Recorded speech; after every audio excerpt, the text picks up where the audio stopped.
నామంలో కూడి వచ్చిన యేసువై కుటుంబ సభ్యులందరికీ వందనాలు, ఉదయకాలపు శుభాలు తెలియజేస్తున్నాను. దేవాది దేవుని మహాకనికరం చొప్పున మరొక వారము యేసువైలో వాక్య పరిచయం చేయడానికి దేవుడు నాకు ఇచ్చిన ఈ గొప్ప అవకాశం బట్టి ఆయనకు కృతజ్ఞత స్తుతులు స్తోత్రాలు తెలియజేస్తున్నాను. మంచిదండి. మనం గత కొన్ని వారాల నుంచి ప్రకటన గ్రంథంలోని అంశాలను ధ్యానం చేసుకుంటూ వస్తున్నాం. గత వారం 5వ అధ్యాయము 1 నుంచి 6 వచనాలను ధ్యానం చేసుకోవడానికి ప్రయత్నం చేశాం కదండి. ముద్రల గురించిన వివరణ. ముద్రలు అంటే ఏంటి, ఎందుకు ముద్రించబడింది, ఈ విషయాలన్నీ మనం నేర్చుకుంటూ వచ్చాం.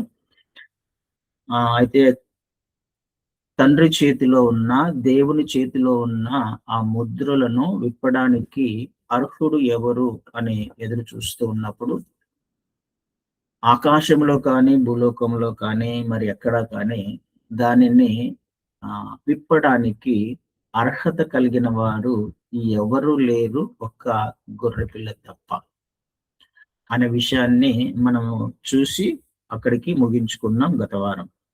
ఈరోజు అక్కడ నుంచి 7వ వచనం నుంచి నేర్చుకోవడానికి ప్రయత్నం చేద్దాం.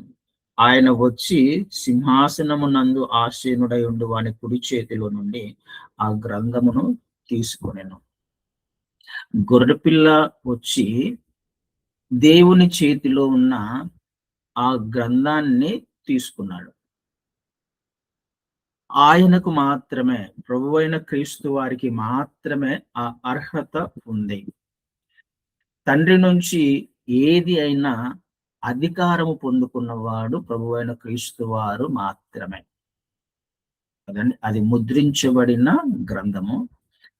తండ్రి నుంచి వచ్చిన అధికారము ప్రభువైన క్రీస్తు వారికి.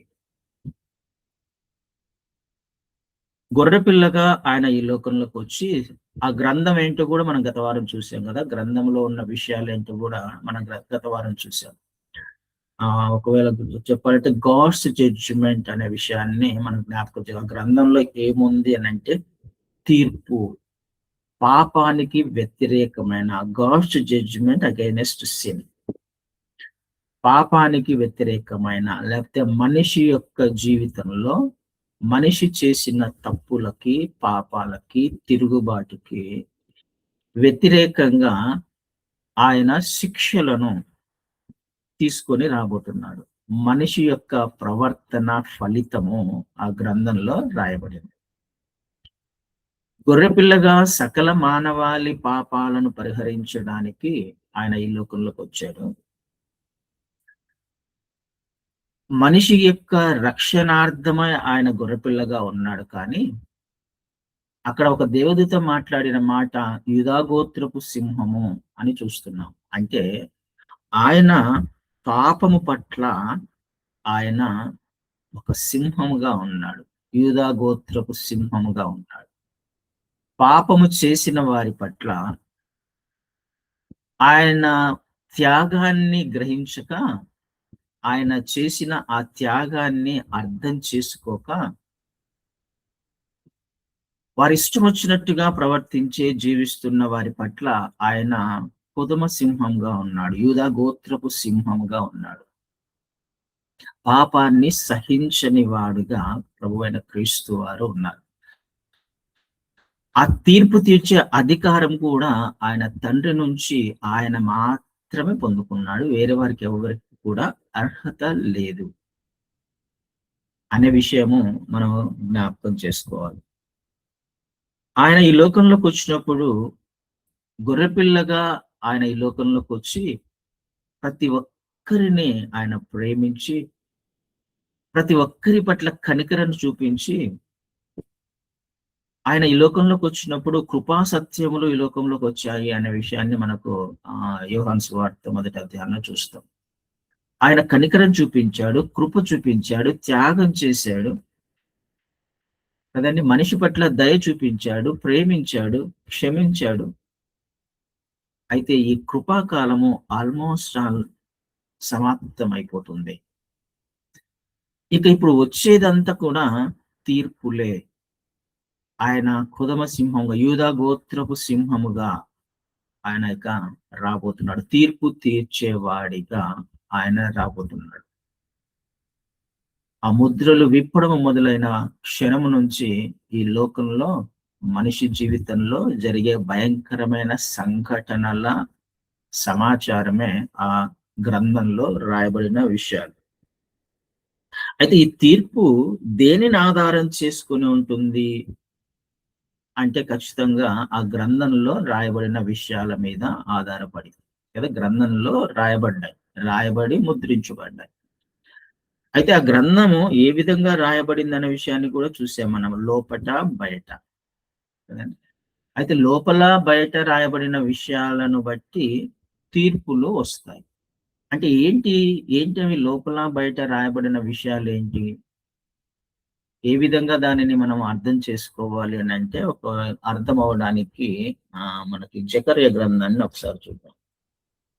జకర్య గ్రంథంలో 5వ అధ్యాయము మొదటి నుంచి కొన్ని వచనాలు చదువుతాను. జకర్య గ్రంథం 5వ అధ్యాయము మొదటి నుండి కొన్ని. అందుకు అతడు నాతో ఇట్లనెను, ఇది భూమి అంతటి మీదకి బయలు వెళ్ళు శాపమే. దానికి ఒక ప్రక్కను రాసి ఉన్న దానిని బట్టి దొంగిలు వారందరూ కొట్టివేయబడుదురు. రెండవ ప్రక్కను వ్రాసి ఉన్న దానిని బట్టి అప్రమాణికులందరూ కొట్టివేయబడుదురు. ఇదే సైన్యములకు అధిపతియగు యెహోవా వాక్కు. నేనే దాన్ని బయలుదేరజేయుచున్నాను.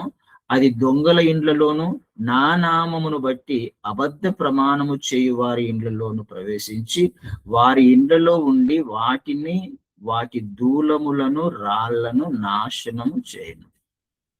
ఒక పుస్తకం కనపడుతుంది. ఆ పుస్తకము 2 సైడ్లు రాయబడింది. ఆ పుస్తకం ఎగురుకుంటూ పోతుంది. అది ఏది అని అంటే లోకములోనికి తీసుకుని వచ్చే శాపమే అనే మాటను చూస్తున్నాం. అంటే తీర్పులే కదా, శ్రమలే అని మనకు అర్థమవుతుంది. అయితే ఈ పుస్తకంలో 2 పక్కల రాయబడింది. దేనిని ఆధారం చేసుకొని ఆ శాపం వస్తుంది, లేకపోతే ఆ తీర్పు వస్తుంది, ఆ శిక్ష వస్తుంది అని అంటే, ఒక పక్క వ్రాసి ఉన్న దానిని బట్టి దొంగిలు వారందరూ కొట్టివేయబడదురు. ఒక పక్క కొన్ని విషయాలు రాయబడ్డాయి. ఒక పక్క ఇంకొన్ని సంగతులు రాయబడ్డాయి. ఒక పక్క రాయబడిన విషయాలు దొంగిలించే వారందరూ కొట్టివేయబడతారు. మరొక పక్క రాసే విషయాన్ని బట్టి అప్రమాణం అంటే దేవుని నామమును బట్టి ప్రమాణము చేసి తప్పిపోయిన వారు కదండి. రెండవ పక్క 4వ వచనంలో అది చూస్తాం. నా నామమును బట్టి అబద్ధ ప్రమాణము చేయువారు. నా నామమును బట్టి అబద్ధ ప్రమాణము చేయువారు అంటే, ఒక ప్రక్క దేవునికి మనిషికి మధ్య ఉన్న సంబంధాన్ని ఆధారం చేసుకొని తీర్పు తీర్చబడుతుంది. రెండవ ప్రక్క దొంగిలించిన వారు అని అంటే మనిషికి మధ్య ఉన్న సంబంధాన్ని ఆధారం చేసుకొని తీర్పు ఉంటుంది కదండి. అర్థం చేసుకుందాం. అప్రమాణం చేసే దేవుని నామము నిమిత్తము అప్రమాణం, ఆయన నామము నిమిత్తము ప్రమాణం చేసి ఆయన నామమును బట్టి అబద్ధ ప్రమాణం చేసిన వాళ్ళు అంటే, మనం ఆయనను ఒప్పుకున్నాం, ఆయనను వెంబడిస్తానని తీర్మానం తీసుకున్నాం కదండి. ఆయన రక్షకుడు, సొంత రక్షకుడు అని అనుకుంటున్నాం. ఆయన చిత్త ప్రకారం జీవిస్తారని, ఆయన మన సొంత రక్షకుడు, ఆయనను వెంబడిస్తాను అని తీర్మానం తీసుకున్నాం. మనం అందరం కూడా వ్యక్తిగతంగా దేవునితో ఒక సంబంధము ప్రతి ఒక్కరము కూడా కలిగి ఉన్నాం. ఒక ప్రమాణం చేసాం, ఒక కమిట్మెంట్ లోకి వచ్చాం. క్రైస్తవ్యంలోకి వచ్చిన తర్వాత, క్రీస్తు వారిని అంగీకరించిన తర్వాత ఒక కమిట్మెంట్ లోకి వచ్చాం. క్రైస్తవులుగా అని పేరు మార్చుకున్నాం. అంటే ఒక నిబంధనలోకి వచ్చేసాం మనం. ఒక అగ్రిమెంట్, ఇది ప్రమాణము. అందరి ఎదుట ప్రమాణం తీసుకొని ఒప్పుకొని బాప్టిజం తీసుకుంటున్నాం అందరి ఎదుట. ఆయనతో ఒక కమిట్మెంట్ లోకి వచ్చి, నేను ఆయన క్రైస్తవునిగా ఇక మీదట లోకములో ఉన్న వారి వలె కాదు, కానీ క్రీస్తు చిత్త ప్రకారము ఆయనతో సంబంధం కలిగి ఆయన నిబంధనలకు అనుకూలంగా నేను జీవిస్తాను అని ఒక ప్రమాణం చేశాం. ఆయనతో ఒక నిబంధనలోకి వచ్చాం. అయితే ఆ ప్రమాణము ఏ విధంగా ఉంది? ఇప్పుడు ప్రమాణం చేసిన తర్వాత మన జీవితం ఎలా ఉంది? ఆ ప్రమాణానికి తదనుగుణంగానే జీవిస్తున్నామా, జీవించట్లేదా? ఆ విషయాల గురించి లెక్క ఆ పుస్తకములో ఒక వైపు రాయబడింది కదా. రెండు వైపులా రాయబడిన పుస్తకం అది. దేవునికి నీకు ఉన్న సంబంధము, కమిట్మెంట్ ఏదైతే ఉందో, ఏదైతే నువ్వు ఒప్పుకున్నావో, ఏ విధంగా జీవిస్తానని నువ్వు అనుకుంటున్నావో అని ఆనాడు క్రైస్తవ్యంలోకి వచ్చావో, ఆ ప్రమాణము నెరవేర్చబడుతుందా నీ జీవితంలో? ఒకవేళ నెరవేర్చబడకపోతే దానికి సంబంధించిన తీర్పులన్నీ అందులో రాయబడ్డాయి. దానిని ఆధారం చేసుకొని తీర్పు ఉంటుంది. రెండవ వైపున దొంగిలించేవారు అని అంటే అర్థం ఏంటంటే, మనిషికి మధ్య సంబంధం. ఎదుటి వ్యక్తి పట్ల నీ ప్రవర్తన ఎలా ఉంది? నీ ఆలోచన ఎలా ఉంది? ఏం ఆశిస్తున్నావు? నువ్వు ఆశిస్తున్నావా? నువ్వు ఇస్తున్నావా? సహాయం చేసేవాడిగా కదా. దేవుని ఉద్దేశ్యం అదే. ఎదుటి వ్యక్తి పట్ల నీకు ఉన్న అభిప్రాయం ఏంటి? నీకున్న ఆలోచన ఏంటి? నీకున్న సంబంధం ఏంటి? దీనిని ఆధారం చేసుకొని రెండు వైపులా అంటే అర్థం ఏంటంటే, ఒక వైపు దేవునికి నీకు ఉన్న సంబంధము, రెండవ వైపు నీకు మనిషికి ఉన్న సంబంధం.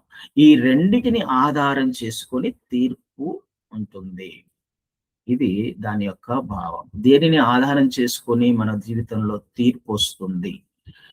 రెండు పక్కల రాయబడి వెలుపట లోపట, బయట లోపల రాయబడిన విషయాలు అంటే అర్థం ఏంటంటే, ఒకవైపు ఒక విషయం ఆధారం చేసుకొని తీర్పు ఉంటుంది, రెండవ వైపు రెండవ విషయాన్ని ఆధారం చేసుకొని తీర్పు ఉంటుంది అన్న విషయము మనం అర్థం చేసుకోవడానికి ప్రయత్నం చేయాలి. ఇంకా దేనిని తీసుకున్నా మీరు బైబిల్లో గమనించండి, ఏది తీసుకున్నా సారాంశం ఒకటే, దేవుని యొక్క ఉద్దేశం ఒకటే.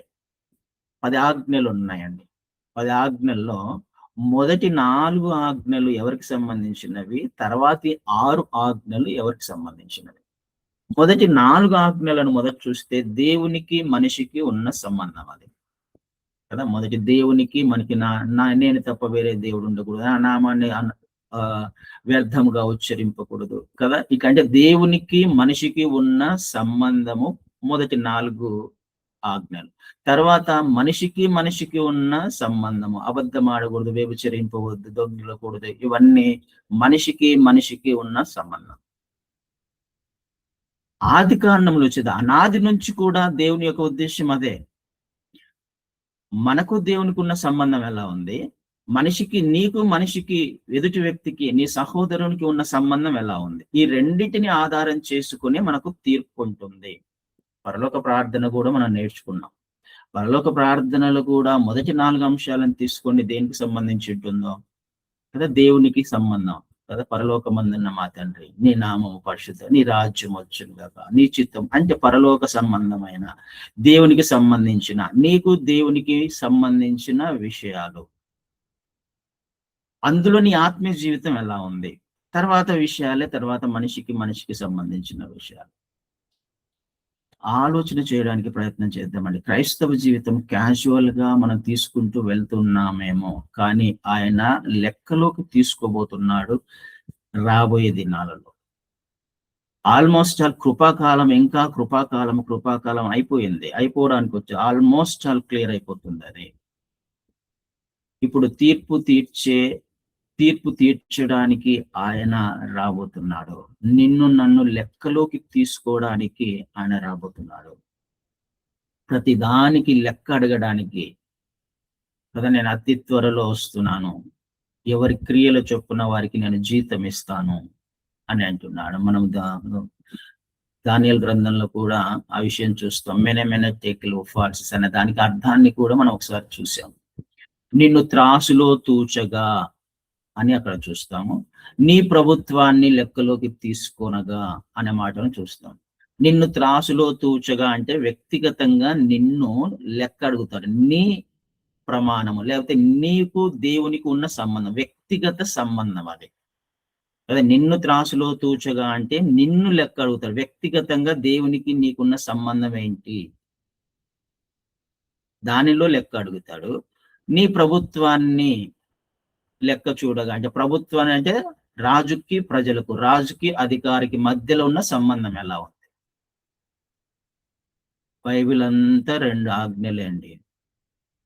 నీ పూర్ణ హృదయంతో, పూర్ణ ఆత్మతో, పూర్ణ శక్తితో, పూర్ణ బలంతో నీ దేవుని నువ్వు ప్రేమించాలి, సేవించాలి. పూర్ణ అంటే కంప్లీట్ 100%, వేరేది ఏది యాడ్ అవ్వకూడదు అందులో. ఇంకా 100%, 100% అని అంటే వేరేది ఏమన్నా వచ్చే అవకాశం ఉందా? లేదు. ఆయనకు తప్ప వేరే ప్రాధాన్యత నా జీవితంలో ఉండకూడదు. దానిని ఆధారం చేసుకునే ఆయన తీర్పు తీర్చబోతున్నాడు. పూర్ణ హృదయంతో మొదటి ఆజ్ఞ. రెండవ ఆజ్ఞ ఏంటి? నిన్ను వల్లే నీ పొరుగు వారిని ప్రేమించు. క్రీస్తు వారు కొత్త ఆజ్ఞ ఇచ్చాడు కదా, వచ్చిన నేను మిమ్మల్ని ప్రేమించినట్టుగా మీరు ఒకరినొకరు ప్రేమించుకోండి కదా. మనము ఇతరులను క్రీస్తు వారు ఏ విధంగా అయితే ప్రేమించారో ఆ విధమైన ప్రేమను చూపించేవారము. ఈ రెండిటిని ఆధారం చేసుకునే వెలుపల బయట రాయబడిన విషయాలు. ఆ గ్రంథంలో వెలుపల బయట రాయబడిన విషయాలు ఈ రెండింటికి సంబంధించి దేవునికి నీకున్న సంబంధానికి ఆధారం చేసుకునే తీర్పు, నీకు మనిషికి, నీకు సహోదరునికి ఉన్న సంబంధాన్ని ఆధారం చేసుకొని తీర్పు ఉంటుంది అనే విషయాన్ని మనము జ్ఞాపకం, దీన్ని బేస్ చేసుకొని ఇవన్నీ మన ముందరికి దేవాది దేవుడు మహాకనికరం చొప్పున ముందుగానే చెప్తూ ఉన్నాడు మనకి కదండి. ముందుగానే బయలుపరచబడుతున్నాయి. దేని కొరకు? సరి చేసుకోవడానికి. ఒకవేళ అలాంటి స్థితిలో మనం లేకపోతే, నీకు దేవునికి ఉన్న సంబంధం సరిగా ఉందా లేదా చెక్ చేసుకో. నీకు నీ సహోదరునికి సంబంధం సరిగా ఉందా లేదా చెక్ చేసుకో. ఎందుకు? తీర్పు తీర్చే కాలం దగ్గరికి వస్తుంది కాబట్టి కదండి. ఇవన్నీ ఇప్పుడు రివీల్ చేయబడుతున్నాయి. అంత్య దినాలలో ఆయన రివీల్ చేయబడుతున్నాయి. అర్థం కాని విషయాలు గతంలో లేకపోతే ప్రవక్తల కాలంలో ఉంటే ముద్రించబడిన విషయాలన్నీ కూడా ఇప్పుడు ఆయన ఒక్కొక్కటిగా రివీల్ చేసుకుంటూ వస్తున్నాడు, ప్రత్యక్షపరచబడుకుంటూ వస్తున్నాడు. ఎందుకు? చివరి దినం వచ్చేసింది కాబట్టి సరి చేసుకునే అవకాశము దేవుడు మరొకసారి మనకి ఇస్తున్నాడు అనే విషయాన్ని జ్ఞాపకం చేసుకుందాం. ఈ రెండిటిని ఆధారం చేసుకుని మనము తీర్పులోకి తీసుకురాబడతాం. తర్వాత 8వ వచనాన్ని ఒకసారి చూద్దాం. ఆయన దానిని తీసుకొనినప్పుడు ఆ 4 జీవులను, వీణెలను, ధూపద్రవ్యములతో నిండిన సువర్ణ పాత్రలను పట్టుకొని ఉన్న ఆ 24 పెద్దలను ఆ గొర్రె పిల్ల ఎదుట సాగిలపడిరి. ఈ పాత్రలు పరిశుద్ధుల ప్రార్థనలు. గొర్రెపిల్ల ఎదుట 24 పెద్దలు సాగిలపడ్డారు. ఆయన మాత్రమే అర్హుడు కాబట్టి. 4వ అధ్యాయంలో దేవుని ఎదుట సాగిలపడ్డారు 24 పెద్దలు. ఇప్పుడు గొర్రెపిల్ల ఎదుట సాగిలపడుతున్నారు.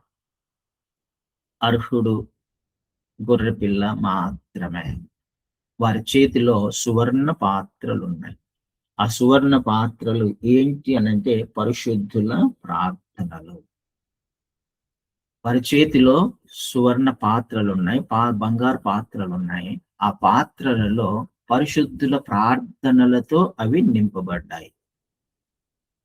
ఖచ్చితంగా రాయబడింది పరిశుద్ధుల ప్రార్థనలు. అందరి ప్రార్థనలు కాదు కదా. అందరం ప్రార్థన చేస్తుంటాం. విశ్వాసంలో వచ్చిన వాళ్ళందరూ, క్రైస్తవులుగా పిలువబడుతున్న వారందరూ పరిశుద్ధులు కాదు. పరిశుద్ధులందరూ కూడా క్రైస్తవులు, విశ్వాసులు, ఆయనను వెంబడిస్తున్న వారు. తేడా ఉంది. క్రైస్తవులందరూ పరిశుద్ధులు కాదు, విశ్వాసులందరూ పరిశుద్ధులు కాదు కదా. అది నేను చెప్పట్లేదు. ఒకసారి మనం ప్రార్థనల గురించి నేర్చుకున్నప్పుడు ఒకసారి చెప్పినట్టు గుర్తుంది. ఒకసారి యాకోబు పత్రిక ఒకసారి చూద్దాం. 4వ అధ్యాయంలో 3వ వచనాన్ని చదువుతాను. యాకోబు పత్రిక 4వ అధ్యాయం 3వ వచనంలో, మీరు అడిగినను మీ భోగముల నిమిత్తము వినియోగించుటకై దురుద్దేశముతో అడుగుదురు కనుక మీకేమీ దొరుకుటలేదు. ఎవరు అడుగుతున్నారు? వేరే వాళ్ళు ఎవరు కాదు కదా, క్రైస్తవుల గురించి కదా. దేవుణ్ణి అడుగుతున్నారంటే అడిగే వాళ్ళు ఎవరు? ప్రార్థన చేసే వాళ్ళు ఎవరు? విశ్వాసులే, క్రైస్తవులే అడుగుతున్నారు దేవుణ్ణి. ప్రార్థన చేస్తున్నారు. దేని కొరకు ప్రార్థన చేస్తున్నారు? భోగేచ్ఛల నిమిత్తము, దురుద్దేశముతో. కంఫర్టబుల్ గా ఉండాలి. నాకు అది లేదయ్యా, అది కొదువగా ఉంది, ఇది కొదువగా ఉంది, బైక్ కావాలి, కారు కావాలి, ఇల్లు కావాలి, బంగ్లా కావాలి, బంగారు కావాలి, నగలు కావాలి. అంటే మనము అడిగేది అవసరతల నిమిత్తమా? మన కోరికల నిమిత్తమా? మన కోరికలు తీర్చుకోవడానికి దేవుని ఎదుట సాగిలపడుతున్నామా? ప్రార్థన చేస్తున్నామా? మన అవసరతలు తీర్చబడడానికి ప్రార్థన చేస్తున్నామా? అంటే తేడా కనపడుతుంది. పరిశుద్ధుల ప్రార్థనలకి, మిగతా వారి ప్రార్థనలకి తేడా ఉంటుంది అని అర్థం. పరిశుద్ధుల ప్రార్థనలు ఎలా ఉంటాయి? మామూలుగా క్రైస్తవులు, విశ్వాసులు సత్యమును తెలుసుకోక ఏ విధంగా ప్రార్థన చేయాలో, ఏ విషయాలలో ప్రార్థన చేయాలో గ్రహింపు లేని వారి ప్రార్థనలు వేరే విధంగా ఉంటాయి. కదా, తెలుసుకోక క్రీస్తు వారిని ఎందుకు అంగీకరించానో అర్థం కాక ఊరికే సందర్భం వచ్చేసింది కాబట్టి ఆయనను అంగీకరించిన వాళ్ళు కూడా చాలా మంది ఉంటారు. యథార్థంగా అంగీకరించిన వాళ్ళు వేరు. క్రీస్తు వారు ఎందుకు వచ్చారో, అసలు ఆ వ్యక్తి ఎవరో సొంతంగా పరీక్షించుకొని గ్రహించిన వాడు క్రీస్తును వెంబడిస్తున్న విధానం వేరుగా ఉంటుంది. వేరే విధంగా లేకపోతే కుటుంబ పరంగా, అంటే వ్యక్తిగతంగా మారు మనస్సు, పాప క్షమాపణ, పశ్చాత్తాపము లేకుండా క్రీస్తును వెంబడిస్తున్న వారి యొక్క విధానము వేరే విధంగా ఉంటుంది. ప్రార్థన విధానం వేరుగా ఉంటుంది. అలాంటి వారి యొక్క క్యాజువల్ గా క్రైస్తవ్యంలోకి వచ్చిన వారి యొక్క ప్రార్థన విధానం వేరుగా ఉంటుంది. ఏ విధమైన ప్రార్థనకు ఆయన సమాధానం ఇస్తాను అని ఆయన చెప్తూ వస్తున్నాడు అని అంటే, మొదటి యోహానులో ఒకసారి చూస్తాం. మొదటి యోహాను 5వ అధ్యాయము 14వ వచనాన్ని చదువుతాను. ఆయనను బట్టి మనకు కలిగిన ధైర్యం ఏదనగా, ఆయన చిత్తానుసారముగా మనం ఏది అడిగినను ఆయన మన మనవి ఆలకించునన్నదియే. మనం ఏమి అడిగినను ఆయన మన మనవి ఆలకించునని మనం ఎరిగిన ఎడల మనం ఆయనను వేడుకొనినవి మనకు కలిగినవని ఎరుగుదుము. మనం ఏది అడిగినా ఆయన ఇవ్వడానికి ఇష్టపడుతున్నాడు. అయితే ఏ విధంగా అడగమంటున్నాడు? ఆయన చిత్తానుసారముగా. మనం చేసే ప్రార్థన ఆయన చిత్తానుసారంగా ఉందా లేదా? ఆ ప్రార్థనలకు సమాధానం వస్తుంది. ఆ ప్రార్థనలు పరిశుద్ధుల ప్రార్థనలు. దేవుని చిత్తాన్ని తెలుసుకుని చేసే ప్రార్థన దేవుని చిత్తము కాదు, కానీ నా చిత్తానుసారంగా నాకు అవసరం కాబట్టి నా ఉద్దేశము, నా ఆలోచన, ఈ ప్రార్థనలు కాదు. ఆ పాత్రలలో నిండేది పరిశుద్ధుల ప్రార్థనలు. దేవుని రాజ్య వ్యాప్తి కొరకు చేసే ప్రార్థనలు. దేవుని రాజ్యం స్థాపించబడాలి, రక్షణ లేని వారు రక్షణలోకి రావాలి, రక్షించుకోవడానికి ప్రయాసపడి ప్రార్థనలు చేసేవారి ప్రార్థనలు ఆ పాత్రలో నింపబడతాయి. దేవుడు అలాంటి వారి యొక్క ప్రార్థనలకు ఎంతో విలువ ఇస్తున్నాడు. ఆ ప్రార్థనలన్నీ తన సముఖమునందు ఉన్నాయి కదా. ఆ పాత్రలన్నీ 24 పెద్దల చేతుల్లో ఉన్నాయి. ఆ ప్రార్థనలన్నీ ఆ పాత్రల్లో ఉన్నాయి. అలాంటి వారి ప్రార్థనలు, అన్ని ప్రార్థనలు కాదు, పరిశుద్ధుల ప్రార్థనలు, ఆయన చిత్తము నెరవేర్చబడడానికి చేసే ప్రార్థనలు. ఆయన చిత్తం నెరవేర్చబడే విధంగా ఎవరైతే జీవించే ప్రయత్నం చేస్తారో దేవుడు ఆటోమేటిక్ గా మనిషి యొక్క చిత్తాన్ని, లేకపోతే మనిషికి అవసరతలన్నీ తీర్చుకుంటూ వస్తాడు. అందుకే కదా 6:33 మత్తయి సువార్తలు అనింది, మొదటగా నా రాజ్యమును, నా నీతిని వెతికితే మిగతావన్నీ మీకు ఇస్తానంట. ఆయన చిత్తం ఏంటి? ఆయన రాజ్యము, ఆయన నీతిని వెతకడం. ఇది జరుగుతూ ఉన్నప్పుడు ఆటోమేటిక్ గా నా అవసరతలు తీర్చబడతాయి. ఈ విధంగా నువ్వు నేను ప్రార్థన చేస్తున్నప్పుడు ఆ పాత్రలలోకి మన ప్రార్థనలు వెళ్తాయి. ధూపముగా, ప్రార్థన ధూపము అని మనము కీర్తన గ్రంథం 141లో చూస్తాం. ప్రార్థన ధూపముగా వెళ్తుంది ఆయన వద్దకి, ఆ పాత్రలోకి వెళ్తుంది. మనం చేసే ప్రార్థనలు, పరిశుద్ధుల ప్రార్థనలు, ఆయన చిత్తానుసారంగా చేసే ప్రార్థనలు. పరలోక ప్రార్థనలు కూడా అదే ఉంటుంది. కానీ నీ రాజ్యం వచ్చును గాక, ఆయన రాజ్యం రావాలని కోరుకునే ప్రార్థన. ఆయన చిత్తము పరలోకంలో నెరవేర్చబడుతుంది, కానీ భూలోకంలో నెరవేర్చబడట్లా, మనిషి జీవితంలో నెరవేర్చబడట్లా, విశ్వాస జీవితంలోనే నెరవేర్చబడట్లా. కానీ నెరవేర్చబడాలయ్యా, మనుషులందరి జీవితంలో నీ చిత్తం నెరవేర్చబడాలి అని ప్రార్థన చేస్తున్నాం. నీ చిత్తం నెరవేర్చబడాలి, అందరూ రక్షించబడాలి, అందరి ఎవరు కూడా నశించిపోవటం మీ చిత్తం కాదు, రక్షణలోకి రావాలి. కదా. ఇలాంటి ప్రార్థనలు, ఆయన రాజ్యము రావడానికి ప్రయాసపడే ప్రార్థనలు, ఆయన చిత్తము భూలోకంలో నెరవేర్చబడడానికి, ఆయన రాజ్యము స్థాపించబడడానికి ఎవరైతే ప్రార్థనలు చేస్తారో ఆ ప్రార్థనలన్నీ కూడా ఆ పాత్రలోకి వెళ్తా ఉంటాయి. అతి త్వరలోనే ఆ పాత్రలు నిండబోతున్నాయి. ఆ పాత్రలు నింపబడిన తర్వాత ఇక పాత్రల కుమ్మరింపే, దానికి సమాధానం వచ్చే సమయం ఆసన్నమైంది. ఆ పాత్రలన్నీ కూడా అందులో నింపబడిన తర్వాత ఒక్కొక్క పాత్రలు కుమ్మరించు, అంటే ప్రార్థనలకు సమాధానం తర్వాత వస్తుంది. ఆయన ఇవ్వడానికి ప్రతి ప్రార్థనను ఆయన దాచిపెట్టుకుంటున్నాడు. పరిశుద్ధుల ప్రార్థనను ఆ పాత్రలలో ఆయన పెట్టుకుంటున్నాడు, విలువిస్తాడు. అలాంటి ప్రార్థనలు ఆయన ఎంతో విలువిస్తాడు, గౌరవిస్తాడు, సమాధానం ఇస్తాడు. అది మనం అర్థం చేసుకోవడానికి ప్రయత్నం చేయాలి. అయితే పరిశుద్ధుల ప్రార్థనలు అనే మాటను అక్కడ చూస్తాం.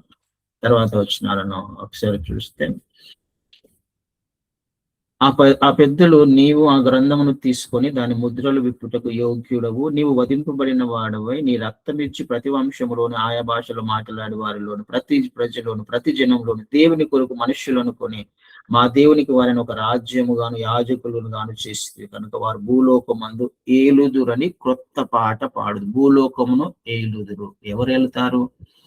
ఆయన సంపాదించుకున్న ప్రజలు, ఆయన స్వరక్తమిచ్చి సంపాదించుకున్న ప్రజలు, ఆయనను వెంబడించడానికి తీర్మానం తీసుకొని దేవునితో ఉన్న సంబంధాన్ని వాళ్ళు ఖచ్చితంగా పాటిస్తూ కంటిన్యూ చేస్తున్న వాళ్ళు, తనకు దేవునికి తనకున్న సంబంధాన్ని ప్రమాణం చేశారు కదా, దానిని ఆ నిబంధన ప్రకారము ఖచ్చితంగా జీవించడానికి ప్రయత్నం చేస్తున్న వాళ్ళు, అదే విధంగా తన సహోదరునితో తన చుట్టుపక్కల ఉన్న వారితో సంబంధాన్ని సరిగా ఉంచుకొని వారికి ఎలాంటి డిస్టర్బెన్సెస్ లేకుండా ప్రేమిస్తూ క్షమిస్తూ నిన్ను వల్ల నీ సహోదరుని ప్రేమించమని ఆజ్ఞను ఎవరైతే పాటించి జీవించే ప్రయత్నం చేస్తున్నారో వీళ్ళు ఏమవుతారంటే, వీళ్ళందరినీ ఆయన సంపాదించుకున్నాడు. ప్రతి ప్రజలో నుంచి, ప్రతి జాతిలో నుంచి, ప్రతి జనములో నుంచి ఆయన సంపాదించుకున్న ప్రజలు వీళ్ళు ఏలుతారు. రాజులైన యాజక సమూహము, రాజులైన యాజకం, రాజులు వాళ్ళు పరిపాలన చేయడానికి దేవుడు వారికి అధికారం ఇచ్చిన యాజకులు కూడా, అంటే ఇతరుల గురించి కూడా ప్రయాసపడేవాళ్ళు, యాజకత్వం చేసేవాళ్ళు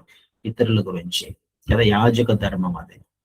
యాజకులు ఏం చేస్తారు? ఇతరుల గురించి ప్రార్థన చేసేవాడు యాజకుడు వెళ్ళి ఆ టబర్నకల్లోకి వెళ్ళి, గుడారంలోకి వెళ్ళినప్పుడు, మందిరంలోకి వెళ్ళినప్పుడు పరిపాలన చేసే అధికారము ఆయన వారికి ఇస్తున్నాడు. కొత్త పాట మన గురించిన అద్భుతమైన పాట పరలోకంలో. ఎంత అద్భుతం కదండి! పరిశుద్ధుల గురించిన ఈ రెండు విషయాలను ఎవరైతే శ్రద్ధగా ఆసక్తిగా చేసుకుంటూ వెళ్తారో వాళ్ళు ఏలుతారు, పరిపాలన చేస్తారు. ఆయన ఫిజికల్ గా మళ్ళీ రాబోతున్నాడు కదా. 1000 ఏళ్ల పరిపాలనలో వారు అధికారమును సంపాదించుకోబోతున్నారు. దేవునితో పాటుగా, క్రీస్తు వారితో పాటుగా పరిపాలన చేయబోతున్నారు కదండి. అక్కడ తర్వాత 11వ వచనంలో దూతల లెక్క కోట్ల కొలదిగా ఉంటుంది. సమయం అయిపోతుంది కాబట్టి చెప్తున్నా. దూతలు కోట్ల కొలదిగా, వీళ్ళందరూ అక్కడ ఉన్న దూతలు 24 పెద్దలతో పాటుగా కోట్ల కొలదిగా చాలా మంది అక్కడ కనిపిస్తున్నారు. వీళ్ళందరూ కూడా ఎవరు అని అంటే, మనకు హెబ్రీయులకు రాసిన పత్రికలో కానీ వీళ్ళందరూ కూడా 1:14 చూస్తాం. వీళ్ళందరూ కూడా సేవకులు అనే మాట చూస్తాం కదా. రక్షించబడిన వారి, రక్షణలో క్రీస్తు వారిని అంగీకరించిన వారికి, విశ్వాసులకు సేవ చేయడానికి ఏర్పరచబడిన వారు. మత్తయి సువార్త 18:10 కూడా దూతలు దేవుని పిల్లలకు దూతలుగా రక్షణగా ఉంటారు అనే మాట చూస్తూ ఉంటాం కదా. కీర్తన గ్రంథం 91వ కీర్తనలో కూడా 11, 12 వచనాలు చూస్తాం. అక్కడ మన ప్రయాణాలలో దూతలు కాపలా ఉంటారు. నీ కాళ్ళకి పాదంకు రాయి తగలకుండా వాళ్ళు కాపాడతారు. అంటే వీళ్ళందరూ కూడా కోట్ల దేవదూత గణాలు, విశ్వాసులకు ఏర్పాటు చేయబడిన ప్రొటెక్షన్ కొరకు ఏర్పాటు చేయబడిన దేవదూతలు వాళ్ళందరూ. తర్వాత మనం 12, 14 వచనాలను చూస్తే అందరూ కలిసి గొర్రెపిల్లను స్తుతిస్తున్నారు, ఆరాధిస్తున్నారు, కీర్తిస్తున్నారు. అర్హుడు ఆయన మాత్రమే, సకల మానవాళిని రక్షించడానికి అర్హుడు ఆయన మాత్రమే, త్యాగము చేయడానికి అర్హుడు ఆయన మాత్రమే, అదే విధంగా ఆ త్యాగాన్ని నిర్లక్ష్యం చేసిన వారికి తీర్పు తీర్చడానికి అర్హుడు ఆయన మాత్రమే. అందుకనే అన్ని అందరూ స్తుతిస్తున్నారు అనే మాట చూస్తాం కదా. 12-14 వచనాలు చూస్తే మనం కనపడుతుంది. అందరూ భూలోకంలో కాని గొర్రెల పిల్ల శక్తి, ఐశ్వర్యము, జ్ఞానము, బలము, ఘనత, మహిమ, స్తోత్రము పొందన్నారు కూడా నువ్వు మాత్రమే నాయన. పరలోకమందు, భూలోకమందు, భూమి కింద, సముద్రంలో ఉన్న ప్రతి సృష్టము అనగా వాటిలో ఉన్న సర్వము సింహాసనాసీనుడై ఉన్న వానికి దేవుణ్ణి స్తుతిస్తున్నారు, గొర్రెపిల్లను స్తుతిస్తూ ఉన్నారు కదండి. ఆయనకు మాత్రమే స్తుతి, మహిమ, ఘనత, ప్రభావములు యుగ యుగములు చెల్లునుగా. అందుకని 2వ కీర్తనలో కూడా ఆయనను ముద్దు పెట్టుకోండి, క్రీస్తు వారిని, కుమారుని ముద్దు పెట్టుకోండి, లేకపోతే నశించిపోతారు, తో తప్పిపోతారు. ఆయన కోపం వస్తుంది, తండ్రికి కోపం వస్తుంది అనే మాట చూస్తాము 2వ కీర్తన 12వ వచనంలో. కుమారుని ముద్దు పెట్టుకోకపోతే నశించిపోతాము, ఆయనను వెంబడించకపోతే, తీర్మానం తీసుకోకపోతే. ఆలోచన చేయడానికి ప్రయత్నం చేద్దాం. ఏ విధంగా తీర్పులోకి తీసుకురాబడతాం? ప్రార్థనల విషయం ఏంటి? ఎవరి ప్రార్థనలు అంగీకరించబడతాయి? ఎవరు ఏలడానికి దేవుడు అధికారం ఇస్తున్నాడు? ఈ విషయాలు ఈ 5వ అధ్యాయంలో రాయబడ్డాయి. గొర్రె పిల్లను స్తుతిస్తూ మహిమపరుస్తూ ఉన్నాడు. ఆమేన్. అతి కృప దేవుడు మనందరికీ అనుగ్రహించిన గాక. Thank you brother, thank you so much. ప్రార్థన చేసుకుందాం. పరిశుద్ధుడా పరిశుద్ధుడా పరిశుద్ధుడా, ప్రేమ నమ్మకం కలిగిన మా ప్రియ పరలోకపు తండ్రి, యేసయ్యా మీ బంగారు పాదాలకి వందనాలు, స్తుతులు, స్తోత్రములు దేవా. ఇంకా మీ సేవలు తండ్రి వాడుకొనులాగా తండ్రి నాయన బిడ్డని నాయన జీవితాన్ని మీరు వాడుకోమని అడుగుతున్నాం ప్రభా. ఇదిగో తండ్రి, ఎవరు ప్రార్థనలు అయితే మీరు అంగీకరిస్తారో మాకు వివరించాడు ప్రభా. అటు ప్రార్థన చేయగల శక్తిని మాకు దయచేయండి నాయన. ఆ ప్రార్థన చేసే వాళ్ళ మేము ఉండులాగా నాయన నీ సహాయం దయచేయండి. గొర్రెపిల్ల రక్తంతో నాయన కడగబడే వాడిలాగా మేము ఉండులాగా సహాయం దయచేయమని అడుగుచున్నాం ప్రభా. అబద్ధికులు ఉండొచ్చు ప్రభా, వాళ్ళు మీరు మార్చమని అడుగుచున్నాము తండ్రి. అయా ఎన్నో మంది తండ్రి నాయన నీ వాక్కుల కొరకు ఎదురు చూస్తున్న బిడ్డలు ఉన్నారు ప్రభా. అట్టి బిడ్డలతో నాయన మీరు యథార్థంగా మాట్లాడినందుకు మీకు వందనాలు. ప్రతి ఒక్క మాట ప్రభా మా జీవితంలో నాయన నెరవేరులాగా సహాయం దయచేయమని అడుగుచున్నాము. అయా ఎవరైతే నాయన ప్రార్థన చేసినప్పుడు ప్రభా మా ప్రార్థనలు తండ్రి మీ పాదములకు నాయన ధూపమై ఉండే భాగ్యాన్ని దయచేయండి. అయా ఇటువంటి వారు ప్రార్థన చేస్తే నాయన ఆ ధూపం మీ పాదాల చెంతకు చేరుతుందో అటువంటి వారిలాగా మమ్మల్ని మార్చమని అడుగుచున్నాము. అయా మమ్మల్ని మేము తగ్గించుకుంటూ మిమ్మల్ని హెచ్చించుకుంటూ బతికే జీవితాలు మాకు దయచేయమని అడుగుచున్నాము. ఉదయకాల సమన ప్రభా ఎవరికి వెళ్ళిన ధన్యతను మాకు దయచేసావు ప్రభా. మీకు వందనాలు, స్తుతులు, స్తోత్రములు. అయా మీలో మేము మాలో మీరు ఉండుటకు సహాయం దయచేయమని. ఎన్ని ఉడుదొడుకులు వచ్చినా, ఇరుకులు ఇబ్బందులు వచ్చినా ప్రభా నీ చేయి నాయన, మా చేయి మీరు విడువక మీ చేయి మేము విడువక నాయన ముందుకు సాగిపోయే భాగ్యాన్ని మాకు దయచేయమని. చేరి కూడి వచ్చిన ప్రతి ఒక్క బిడ్డను మీరు దీవించి ఆశీర్వించి బలపరచమని, ఘనత మహిమ ప్రభావాలు మీరే పొందుకోమని నజరుడైన యేసయ్య పరిశుద్ధ నామం నడిగి వేడుకుంటున్నాము తండ్రి. ఆమేన్. ఆమేన్. ఆమేన్.